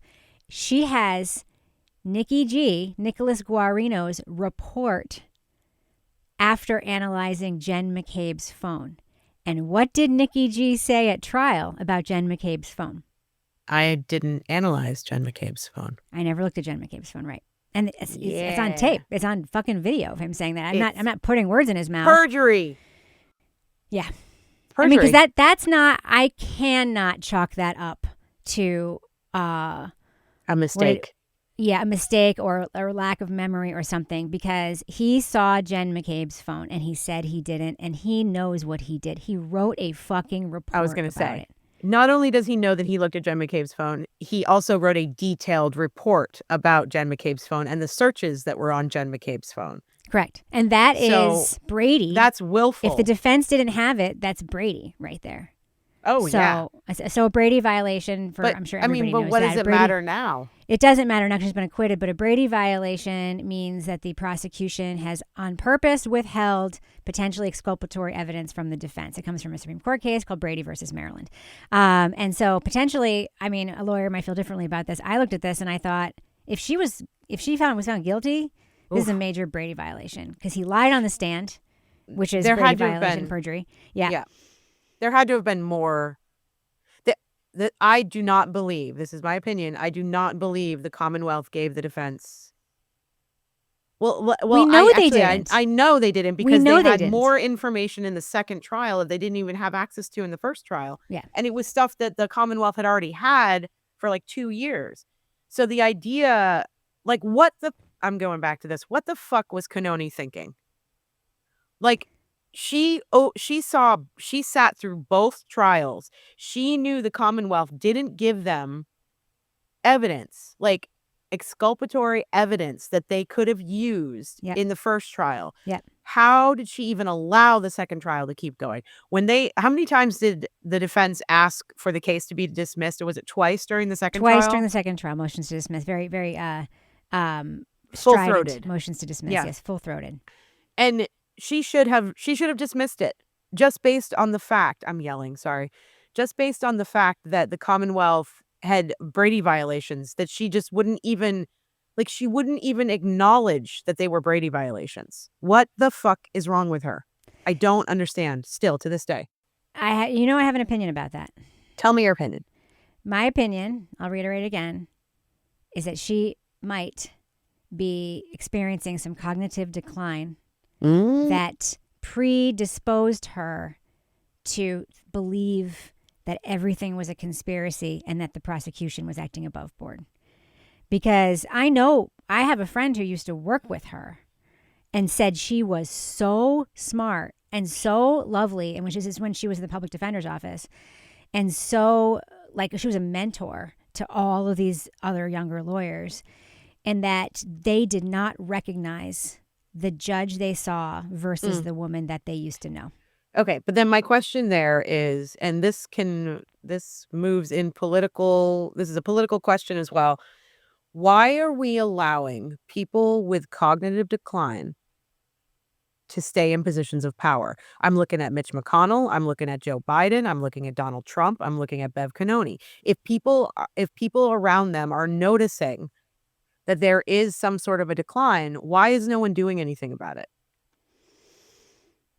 Because doing so is deeply embarrassing to the person that they are. But people's lives are on the line. Karen I understand. Reed, I'm just like, I don't understand why we are allowing. I mean, like, I feel horrible saying this, but the last few times that I've seen Mitch McConnell on camera, he is face planting. And I mean that literally. He is falling on the ground. Yep. I mean, and people are holding him up. It's like our government is being run by like Weekend at Bernie's. Yeah, and so also you can very fairly say the same thing about Joe Biden when he. I said Joe Biden. I'm sorry. I thought you said Mitch McConnell. I said Mitch McConnell and Joe Biden. When I started noticing Joe Biden, like that debate, I was like, oh fuck, we are in trouble. We gotta get him out of there. And like so I didn't want Joe Biden to be president in the beginning to begin with. I thought he was too old. Nobody should want a president that is not at full mental capacity. Nobody should want that. No. But the bottom line is there is a process. The American people have, and our representatives have been trained. They've also been trained to talk about the legal processes that do exist for this. And there is a lack of political will to do it, especially with a majority that was brought into power as a result of the presidential election in large part. So it's political will. And, is it fair to say the president isn't doing all the work anyway? Of course it's fair to say that. But with that power vacuum, with a person who lacks capacity, then it's not really a president anymore because the president is in charge of the executive branch. So, anyway. I mean, I even thought that Nancy Pelosi shouldn't have been the Speaker of the House the second time around. She was too old. She had too much going on in her personal life. Her husband had been attacked. Like, there was too much going on. But and this goes back to Bev Canoni because I am seeing the antithesis of how she ran her courtroom in people like Judge Frenier and people like the judge who's on Karen Reed's civil case with the O'Keefes. And I'm like, okay, this is how judges are supposed to be. They're supposed to be methodical, thoughtful. They're supposed to run a tight ship, but they're also supposed to know about the cases that they're overseeing because they are making decisions about people's lives. And I felt like Bev Canoni could give two shits, and that's how it telegraphed. I'm so angry still about her. I'm so angry that, and I mean, I lived in Massachusetts, and if I still lived there, I would be pissed that my tax dollars were used to try to convict Karen Reed of something she didn't do twice. Yeah. And that Bev Canoni was, overseeing that trial. Yeah. And that Michael Morrissey allowed it and that he put his finger on the scale and that Michael Proctor put his finger on the scale. Yeah. I'm so sick of these people. Same. I'm letting you take the lead on that one. I know. I'm sorry. I got feelings. I know you do. I have feelings too, but your feelings today are a little hotter than mine. So take it. Take it away, girl. Well, when I think about it, like, I'm just like, she was acquitted, so thank fucking God for that. Like, yeah, great. But what if she hadn't been? I mean, and then if she hadn't been, we'd be having a very different conversation. Ooh, we really would. But the idea that Guarino perjured himself, like, what's going to happen? Is anything going to happen? Well, hasn't he already been moved, demoted? No, because he testified in the. No, he got into the car accident. He's been on leave because he got into a really bad car accident, which I feel horrible about. But he testified in the Walsh trial. He did, and he wasn't impeached in the Walsh trial, was he? They didn't try to impeach him. He was. Yeah, they did try to impeach him. The defense tried to impeach him, and they succeeded. He was an awful witness for the Commonwealth. Awful. Again, just didn't know what he was talking about. He was the guy that was like, I wouldn't know. I don't go on sites like that, like talking about Pornhub. He was the guy who said, I don't know, or I don't recall, or it's been a long time. This was 3 years ago, blah, blah, blah, over and over and over and over again. I don't know why they're keeping him in the position that he's in. He screwed up the Sandra Birchmore case. He screwed up parts of the Brian Walsh case. He's screwed up parts of the Karen Reed case. Why is he still in a position of power and authority in Good any question. capacity? Good question. Ugh. Ugh. Anyway. Somebody isn't, though, currently in a position of power and authority. Tell us who. That would be Officer Sergeant Sean Good of the Canton Police Department. As of October 24th, 2025, he was put on paid administrative leave. Of course, paid, because that's how, that's union stuff. That's not the chief's fault. I know. The union has successfully negotiated what's paid, what's unpaid, whatever, and they followed procedure. Would you like to hear the strongly worded letter that is very tonally different than what Kevin Albert received from the Canton Police Department under Helena Rafferty? Okay. Dear Sergeant Good, remember, Sergeant Good was one of the first on-scene investigators. He was doing dispatch, right? And then he also went out on scene, and then he had his hands everywhere. He was in the dispatch when Brian Higgins came into the police station. There's a lot to it, actually. Can I add a little bit more to it? Sean Good was in dispatch when the calls came in. He asked Kelly Dever to stay on later than her shift and take over comms for him. He was sitting in the control room when Brian Higgins was doing his weird little, midnight crawl through the Canton Police Department. Sean Good then left dispatch and went to the scene. And Sean Good was the person who spoke with Jennifer McCabe when she called 911. And what else? There was one other thing. Oh, he called Dever while he was on the scene and asked her to verify information that had been on the 911 call with Jen McCabe. Mm-hmm. There's some shady shit with Sean Good, and I am here for it, and I want to understand what he did and why he is being let go. Well, I believe he's in Proctor's text threads on his personal phone, and that's why he was, because that stuff was shared with Canton. It was shared with, it has been shared with people of consequence. And so this is what his letter said. Dear Sergeant Good, please allow this correspondence to serve as formal notice that the town of Canton is placing you on a paid administrative leave of absence effective immediately pending the outcome of an administrative investigation. The matters under investigation include allegations that you engaged in conduct that violated the department's rules, regulations, and policies, including conduct unbecoming an officer. You are hereby relieved from your duties at the Canton Police Department and from taking action in any manner as a Canton police officer or on behalf of the Canton Police Department unless specifically authorized by the Chief of Police. You are ordered to turn in your department-issued weapons, magazines, ammunition, police identification cards, department-issued badges, laptops, portable radio, keys, access control devices, and any other police department recordings and or property in your possession. You are further ordered not to enter the non-public areas of town-owned buildings, including but not limited to the Canton Police Department, without being escorted by the Chief of Police or his designee. You are ordered to refrain from using or accessing any police department computer equipment. You are ordered to draft a memo detailing any imminent and outstanding cases or items which would need attention in your absence. As part of this memo, please include any known deadlines and other pertinent information. Imagine that. Other than completing and emailing this memo to me, you are directed and ordered to refrain from the performance of any of your duties and responsibilities as a police sergeant until such time as you are notified otherwise. You are ordered not to contact any person or town employee who may serve as a witness in the instant investigation and to cooperate fully, I think it's the instant investigation, and to cooperate fully with any additional aspects of the town's investigation.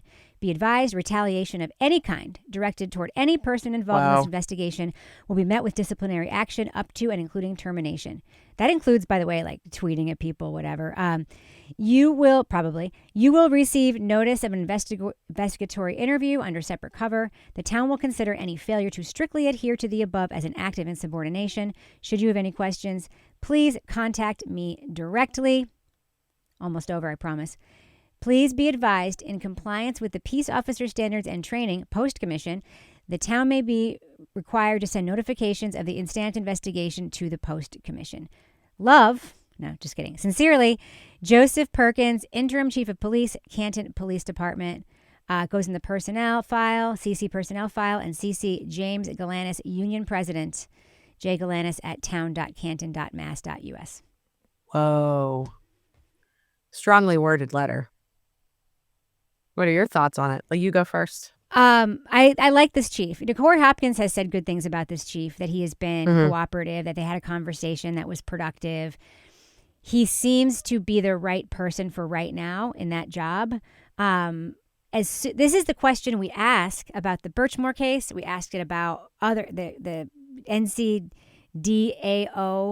DOA police unit. It's like, when you know someone is doing something wrong, why are you still letting them do that job? Or why are you still not saying anything? Or why? This guy saw those text messages and took action right away. This is October. So it seems like he's the right person for the job right now. I really hope, the results, some parts of the investigation will likely never become public because personnel investigations are often coded under the mystique of HR and personnel. But some of it might actually come out also at the Canton Town meeting situation. People might ask for it there. So that should be something to watch. But I'll be curious to see what the outcome of it is. And then curious to see what, if anything, the residents of Canton are allowed to know about their taxpayer-funded cop and his misconduct. Well, I think, so we're assuming, we don't know this for sure, but I think everyone is sort of, assuming that this has to do with text exchanges. He's in Michael Proctor's text exchanges. Yeah. Right? Totally. So my mind goes to a few different places. It's either he had, he was on text chains with Proctor where they were talking about stupid shit, where they were disparaging women and gay people and black people and, doing all that stuff. But then the other side of it is, are there text messages on Michael Proctor's phone where they're actually discussing what they're doing with the Karen Read case? Mm-hmm. Like personal phones? Oh, I'm 100% sure there are. I would be that stupid. I would bet. We know that they were emailing, that all these folks were emailing from personal email addresses. They're sending documents, forwarding them to themselves or forwarding them from there. So they're on there as far as the email stuff goes. But also, this is the loosest lipped guy committing misconduct I've ever heard of. Like, he really believed, I believe this, he believed he was a good cop and that all this stuff he was doing was just part of the culture of being a good cop. I really think he believed that. I don't think he woke up every morning and was like, how am I going to be a bad cop today? He just was a bad cop. He was a bad, corrupt, misbehaving. And maybe that's the way he was taught to be. Maybe that's, you know what I mean? Like, maybe that's how he was What's happened to Tully? What's happened to Buchanan? Tully is really at the center of a lot of this stuff, in my opinion. I mean, he has his hands all over the Gaetani case. He's got his hands all over all sorts of stuff. But he's the one, who was advising her to how to accuse Aidan Carney, for instance. She has said that. So, nice. Anyway, so that was the culture. This is a culture where cops in an adjacent town can be statutorily raping a young person, and they all know it, and no one does anything about it, including the chief of police. This is the culture of policing in this particular part of the state. I think that's what's being revealed right now, has been being revealed for a few years. It's so great to see people waking up to it. But people who support him still believe he's a good cop who made some mistakes. They don't see this as misconduct. They see this as him just venting, him just blowing off steam. Everybody fucking blows off steam. There is a hard line between what a police union would see and continue to represent a person and make that argument, blowing off steam, being cheeky, being inappropriate, between that and them saying, we are no longer fucking representing you. And that hard line was on his personal phone. So I'm certain there's stuff about the Karen Read case in there. I'm certain of it. I just wonder if they were stupid enough to be like, dude, did you find that glass? Did you put it on the bumper? You know what I mean? Were you able to run by and put some of those taillight pieces out? Like, I believe that they use They probably use Snapchat or Signal for that. Because we know that they were using some encrypted apps to communicate. We've heard that. I can't remember where we've heard that, but we have heard it. So I believe they thought they were safe because they're using their personal phones and maybe using an encrypted app. And at the end of the day, though, I'm like, how are these people going to be held accountable, though? Because that's all that matters to me. This is a personnel issue, so he's going to lose his job. And if it needs to be referred for investigation criminally, I like to think this chief of police would do that. And that would either be a state case which is not great because it would probably go to Norfolk County, but it could go elsewhere, or it would be a federal case of a civil rights case, which is really hard to do right now. But like it could be. I'll tell you, the feds have arrested and charged other public officials in Boston since Trump was elected. So they're not completely not doing the public official thing. Whether or not they'll do a cop in this scenario, that remains to be seen. Well, I mean, there's obviously a pervasive corruption happening in the Massachusetts State Police and in Canton, and parts of Stoughton, which are right next to each other. But I just am like, we see this is just a tip of the iceberg. These people fucked up, and that's why they're in the spotlight. It's just the tip of the peen, and there's a whole wrinkly undermass that we can't see below it. God. Stop it. And, I'm a lesbian. And some wrinkly, big-ass, sacky balls. Nuts. This is just the tip of that peen. I can't, Rebecca. Sorry. Nobody likes a peen. I just want to say for the record, I'm not saying nobody. That's going on a t-shirt. Nobody likes a peen. For the most part, in my experience as a 52-year-old adult human woman, men are very titillated by naked women parts, and women are very amused by naked man parts. Then why do you do it? Why do you show that? Because I think some women, I'm not saying all, I'm saying this is my broad generalization based on my personal experience and the many women I know. Male parts are objectively hilarious. Why are they outside, for instance?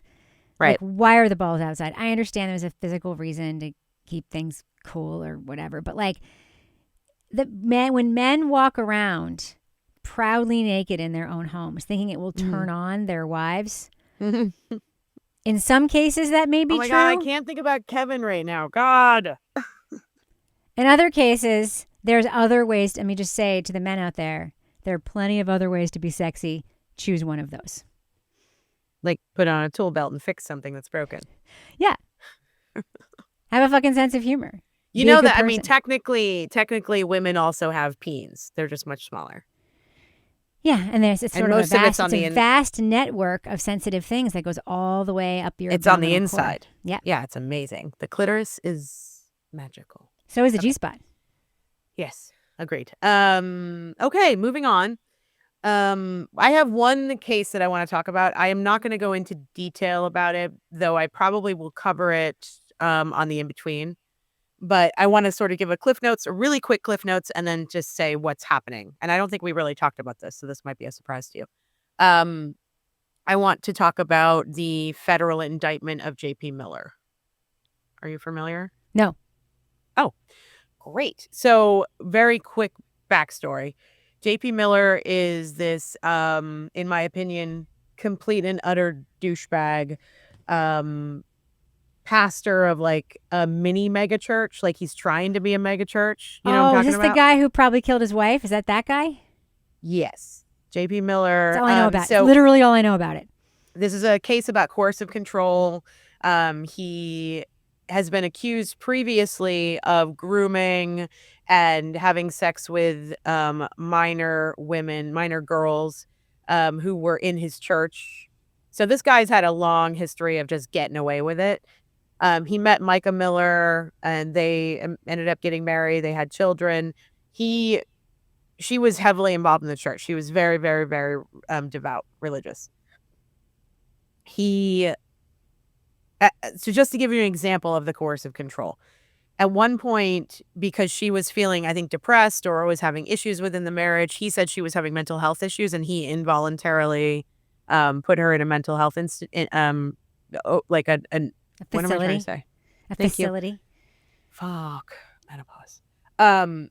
He put her in a facility. While she was in the facility on I think it was like a weekend sort of stay, he took her car keys, her wallet. He took everything from her, basically, that she needed because she wanted to leave, and he wouldn't let her have access to her car.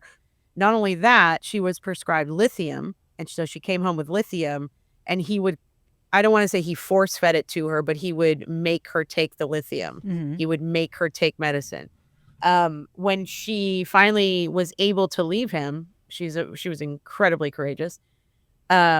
He allegedly fucked with her car. He slashed her tires. He put a GPS monitor on her. He did all these things. Mandy Matney and Liz Farrell have covered this case in depth. So if you want to hear the in-depth breakdown of the case between Micah and JP, they had it way back on their podcast, True Sunlight, I think it's called. Like I said, I'm gonna do a breakdown of it on the in between probably next week. But unfortunately, JP harassed his ex-wife so much, and she couldn't get divorced in the state of South Carolina from him because she couldn't prove that he had had any kind of extramarital affair. And I don't understand. Is there like a statute around both people consenting to a divorce? Is that the issue? Yes. Okay. Yep. That's some old-fashioned bullshit right there. So old-fashioned. So she was stuck with him and she couldn't leave. And so she did get away. They did separate. And so basically what happened was she made a 911 call one day and she was out in like a national park. And she told the 911 operator that she was going to commit suicide and that they needed to get in touch with her family. And this is where she gave them the location of where she was and all this stuff. She was going to kill herself. And there are some people who think that JP might have been there with her and literally forcing her to or holding the gun to her head. That's never been proven. It sounds like she's talking to somebody while she's on the phone with 911, but sadly she is shot in the head and we don't know if she did it herself or somebody else did it. Her family and her friends have come out and they have been pushing the authorities to investigate JP because they are telling the authorities he's been stalking her, harassing her, abusing her, and you've done nothing about it and now she's dead. Nobody did anything until the feds got involved. And basically, and this guy is such a piece of shit. He goes on like major news programs. He's got a lot of like Alec Murdaugh energy where he's just like this guy who's been put upon. He tries to do fake tears, like all this stuff, like Chris Watts and Alec Murdaugh, victims, like somewhere in between. Yeah. He immediately had like a new girlfriend as soon as she died. This is the guy, I don't know if you saw the video. I'm going to put it in the episode. This is the guy who, when Micah was deceased, went in front of his church and told the church that she had passed away and she had horrible mental health problems. Yes. Instead, I'm going to have you stand up and I'm going to make an announcement. And after the announcement, I'm going to ask that you leave church quietly and don't talk about the announcement here in the building, please, if you can, so y'all can stand to your feet. Before I make the announcement, I also want to say that my request to you is that you will continue to come to church and serve and give for the next little bit. I don't want to I'm taking a little bit of a break, and I don't want to have to worry about the church. My break may be a few days, a few weeks, I don't know. I got a call late last night. My wife has passed away, and it was self-induced. And it was up in North Carolina. And we're going to have a funeral for her next Sunday here at 3 p.m. And so it's all I can, I'm just kind of going on adrenaline right now. So y'all pray for me and my kids and everybody.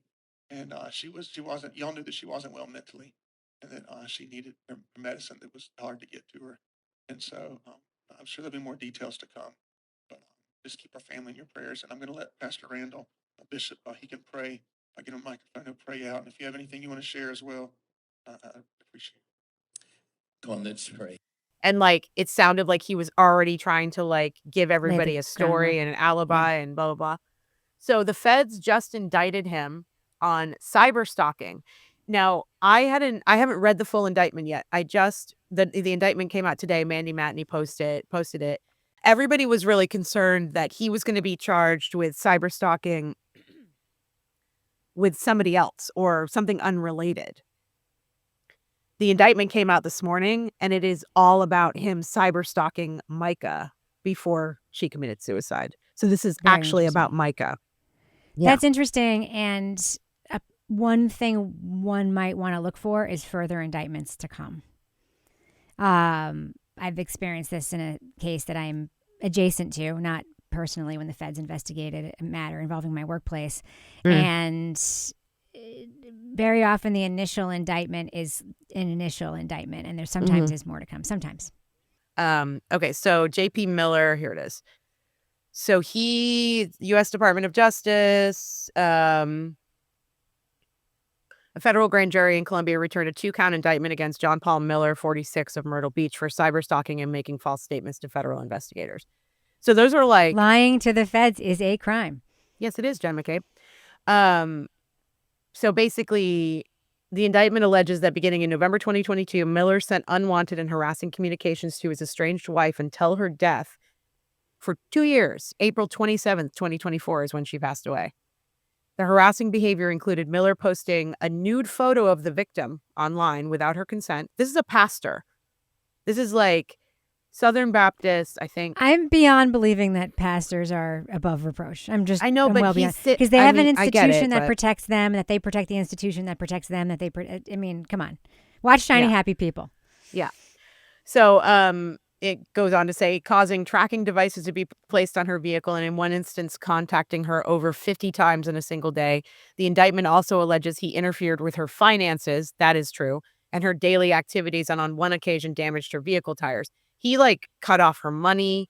I think he didn't give her access to her car after they were separated because everything was in his name because he was the man. Yeah, financial abuse. Yeah. And then federal investigators interviewed Miller about these allegations, and Miller lied in his responses. Miller said he did not damage the victim's tires, when in fact he purchased a tire deflation device online and sent messages to others regarding the victim's vehicle. He's facing a maximum penalty of 5 years in prison for cyberstalking and 2 years in prison for his false statements. He also faces a fine of up to $250,000. His arraignment is scheduled for January 12th. So I was very happy to hear this. I mean, I don't want anyone to go to prison, but when you are doing some people should go. Some people should. Our prison system is horrible, but some people should go. I know. I get it. I completely agree, but I just am like, ugh, prison's awful for anybody and it is. Human beings and, But this guy is a piece of shit. Do you want Matthew Farwell to go to prison? Absolutely. I do. I fucking do. I want them to chop his dick off is what I want. Oh. Wow. I believe in castration. I told you nobody likes a peen. I told you. I believe in castration. I do not believe in the death penalty. But I'm just like, this guy used every ounce of his power as a pastor, as a white man, as a man who had money and influence over people. His father taught him all this stuff. His father used to do the same kind of things. It's like a Farwell situation. Yeah. Falwell situation. Oh, Falwell, Jerry Falwell. Yeah. And he met Micah when she was underage. I mean, he was I think he was 20 years older than her or something like that. Of course. And he met her at the church and he groomed her and then he married her and then he tried to keep her, in his own little bubble that she couldn't get out of. And when she wrote this down in a diary. She told her friends, she told her family, and she finally got out and she was trying so hard. She couldn't get a job. She had no access to any money. All because he had control over everything. And in her children, everything. Did she have children? Yeah, they had children. Why am I questioning myself? Anyway, so that just happened this morning. I am very happy about it. And go check out the coverage on Mandy Matney's show. I'm gonna read the indictment. I'm very interested. I'm very invested. Thanks to you. Kevin grew up Catholic, and he's always trying to explain to me that Jesus is God but isn't at the same time thing. I find it so confusing. Just is God but isn't what? What does that mean? The Father, Son, and the Holy Spirit. And they're all God or something. I told you I don't understand it. I told you. That is not, you can judge me if you want. I don't understand it. The concept of it is very confusing to me. But Jesus did tell me that your tickle means you should wrap this because I agree. You've only put the tip thing down 70 times by now. Why do you keep talking about tips? Oh, tips, like money tips. Yes. Not the tip of the peen. Yeah, I think that the reason I have a tickle in my throat is because I've been talking too much. Yeah. I don't think you've been talking too much, but you're vocally, tired. It happens. Yeah. All right, so let's wrap this up. I don't think that we're not going to see each other. You keep again. saying that. You I can keep know, saying that I know. all you fucking want. We might see each other again. Christmas is in 7 days. What could happen? We'll see. All right. Well, actually, pre-holidays, Fridays Yeah. and pre-holidays I is when a know. lot of Well, interesting shit actually, happens. the Epstein files are supposed to drop tomorrow. Yeah. So that should be That should be interesting, fun unless read. we start a war with somebody because we don't want anyone to see the Epstein files. But the only other thing I wanted to discuss with you before we leave is I would like to nail you down on a live? date. Yes, on a live. Okay. Do you want to do it on a weekend or a weekday? I see both, and people seem to like both. Yeah, I think that like what do you do for Christmas? I'm here for Christmas. We're not going anywhere. No, but I mean, like, what do you do for Christmas? Oh, we have our kids over, eat snacks all day, hang out, open presents, watch football. So what I'm thinking is I'm going to be in West Virginia, and I'm not the Wi-Fi there is horrible, and I won't have any place to record. So can we do like Monday after Christmas? Sure. Send me a calendar invite. We'll fucking do it. Okay. All right. So we are going to do a live before the end of the year. I'm sure we'll have a ton of shit to talk about and a bunch of tangents to go on. And I would love to see some audience participation because you guys have been sending us a lot of comments and a lot of notes on the Venmo, and I want to talk to you. So yeah, come to our live. Come to our live. Rebecca, I really appreciate you, and I am sure that I will see you. But if I don't see you, I hope you have a lovely holiday with your family. And thank you. You too, Mel. Have a wonderful time. Thank you. All right, we will see you on the flip side, I guess. Thanks, Mel. All right, thanks, Rebecca.